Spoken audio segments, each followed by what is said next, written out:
नाज़रीन हमारी सी रहा आयो खबरदार वेब टीवी ऐं आऊं आहियां आयशा हैदर। शहदादपुर साजिन जानी जे रिपोर्ट मुताबिक शहदादपुर जे सुपीरियर स्कूल कॉलेज सांगड़ ज़िले अंदर टॉप पोजीशन मारण में कामयाब। कॉलेज जे 40 खां वधीक मेरिट ते मेडिकल ऐं इंजीनियरिंग में शागिर्दनि जी सिलेक्शन थी वई। कामयाब शागिर्दनि जे एज़ाज़ में तक़रीब मुनक़िद, एवॉर्ड विरहाया विया।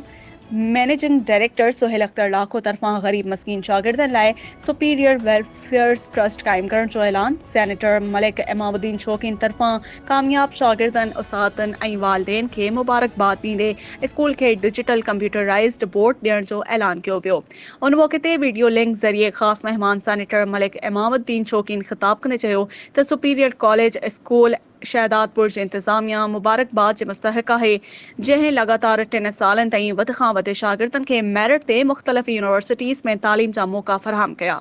मुबारकबाद पेश कजे थी उन्हनि समूरनि शागिर्दनि, उन्हनि जे वालिदैन ऐं उस्तादनि खे वाधायूं ॾियां थो। हुन चयो त सांगड़ ज़िले अंदर ही पहिरियों कॉलेज आहे जेको ट्रस्ट क़ाइम करे ग़रीबनि जी औलाद खे बख़ानगी स्कूल में मुफ़्त मयारी तालीम ॾींदो।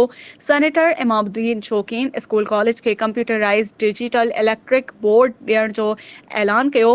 सुपीरियर स्कूल कॉलेज जे मैनेजिंग डायरेक्टर सुहेल अख्तर लाखो चयो त तालीम सां ई तरक्की मुमकिन आहे।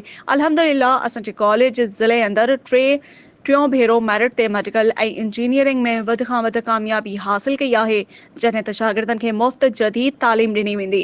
स्कूल जे deputy managing director Syed Ayaz Ali Bughio, सियासी समाजी अगवान नज़ीर अहमद ब्रोही, सेठ हेमंतदास, इश्तियाक कुरैशी, सलमान कुरैशी, नियाज जानी रेथो, फरमान बेग लगारी, सैयद शिराज, आसिम नौमान, अजहर समेत ॿियनि पिण ख़िताब कंदे सुपीरियर कॉलेज स्कूल जे मुकमल टीम ऐं कामयाब शागिर्दनि खे ख़राज तहसीन पेश कयो। तक़रीब में मुज़फ़र लाखो, भवेश कुमार, बिलाल मोहम्मद, ईमान आसिफ, जयश्री कुमार, पिया कुमारी, अब्दुल्ला जवाद, बाकिर गुल समेत 40 खां वधीक सिलेक्टेड थींदड़ शागिर्दनि खे मञता एवॉर्ड ऐं नौजवान सहाफ़ी साजिन जानी रेथो खे मीडिया कवरेज ते सर्टिफिकेट ॾिनो वियो। उन मौक़े ते पाकिस्तान जा क़ौमी गीत, तकरीरी मुक़ाबला, टेबलोस, मज़ाहिया ख़ाका, मिली नगमा, गीत ऐं ॿिया प्रोग्राम पेश करे शागिर्दनि ख़ूब दाद हासिल कयो। तक़रीब में शागिर्दनि जे वालिदैन ऐं सियासी समाजी धुरनि वॾे अंग में शिरकत कई।